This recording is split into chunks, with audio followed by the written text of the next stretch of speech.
La Glòria baixa, com cada dia, al gimnàs de la seva residència. Li van estripar la cama fa uns mesos i la seva fisioterapeuta, la Montse, li fa fer exercicis de mobilitat. És la primera vegada que segueix un tractament així.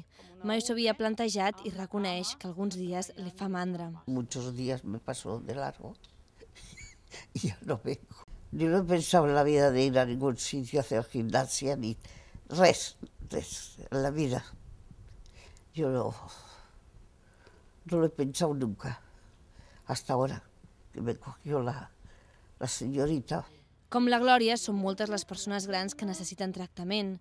Segons el Col·legi de Fisioterapeutes, un de cada 3 avis que viuen sols cauen i això els acaba comportant problemes de mobilitat.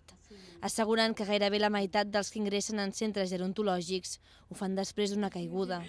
En aquest centre es tracten gairebé tots els pacients. Sí que intentem cobrir a tots a nivell físic, fer una teràpia grupal de gimnàsia.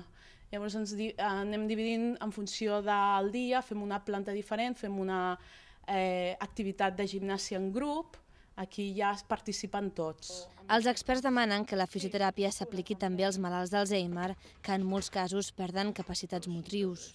Tothom ha centrat l'Alzheimer i la visió de les demències des d'un punt de vista cognitiu.